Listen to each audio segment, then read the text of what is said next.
Hey guys, there have been a lot of triangles, big triangles in MMA recently. There was Chris Liddell against Matt Brown. There was Brock Lesnar against Shane Carwin. There was Verdum against Fedor. And they're all different kinds of triangles. So what I want to talk about today are the 5 basic kind of triangles. There's lots of other variations and ones where you don't use the guy's arm inside, where you use the gi and all kinds of weird stuff. I want to talk about the 5 basic kind of triangles. If you know these, you're good to go to learn all the other variations. So I'm going to borrow Richie here.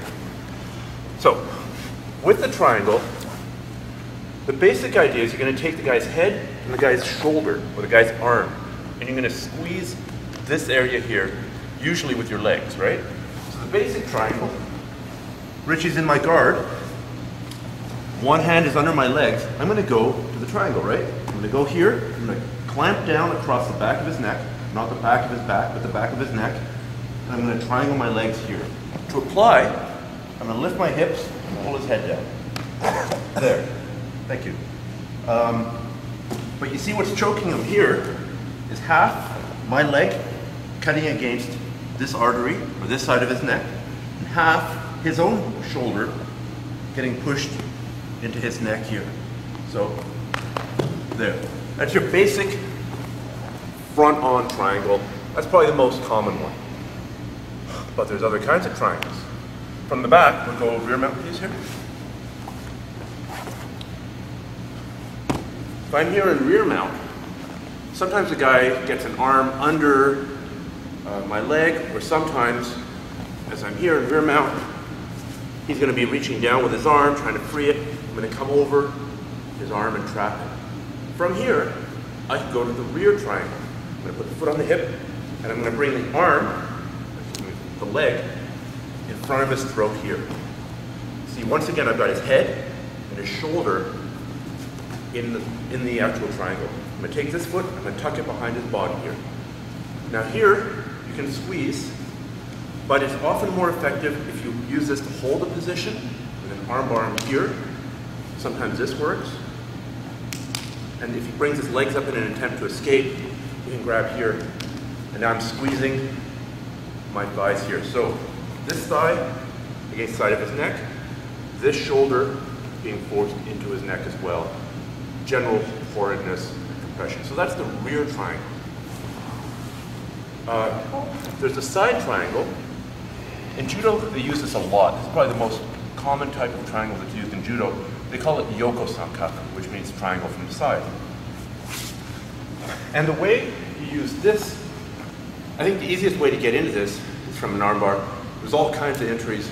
If you want to learn more, go watch some judo videos. We're here, and I'm arm-barring my opponent, and he leaves space under his far arm. And I put my foot in there. Alternately, say I'm going for a spinning arm bar here, I spin, and my foot ends up there.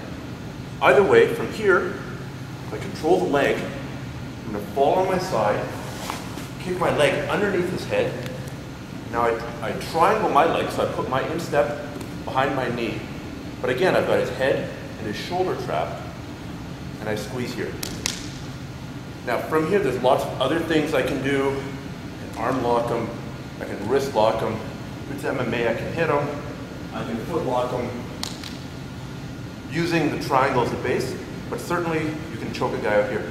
Just a note, the reason this doesn't work most of the time, when it doesn't work, is here, notice how my thigh is under his back.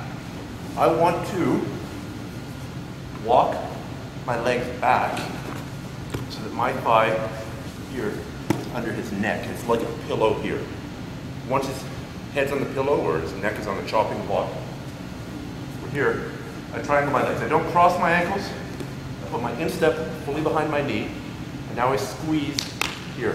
When I'm squeezing, I'm going like this here. That makes the space in here, which is again a triangle shape, smaller. So we've done the front-on triangle, the rear triangle, the side triangle. There's the upside-down triangle, or the reverse triangle, which looks fancy, but I really like this, and Chris Liddell just used it as a platform for finishing with the armbar. So normally when I apply this, I might be in side mount and to switch my hips to a broken scarf hold type position or kazuri kezugatami.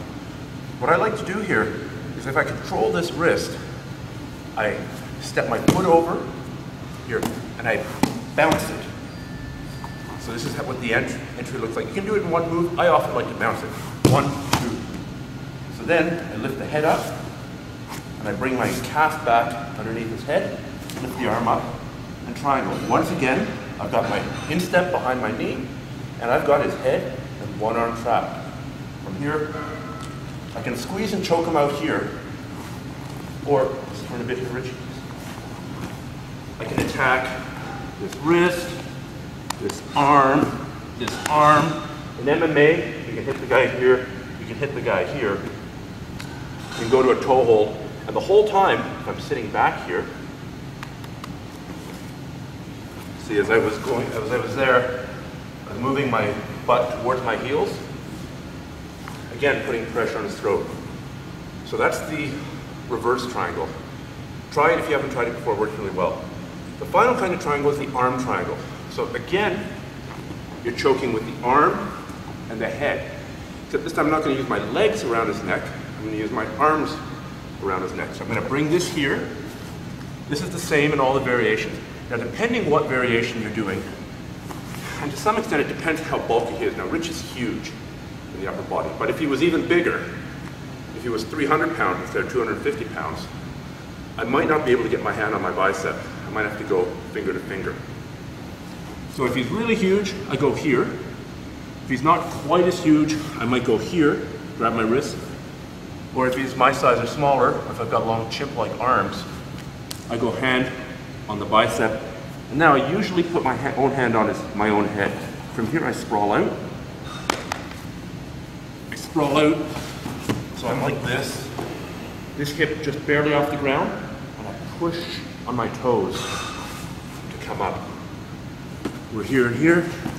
I'll use this grip this time. My head's down, I'm pushing in, I'm just barely on my toes, and I slide out. If I was here, it'd be even tighter. There's all kinds of variations of these. Like that choke, I'm just showing you my favorite ways to do it. You can do that choke a different way. Do the reverse triangle, side triangle, upside down triangle, or front on triangle. Lots of different ways, but learn these 5.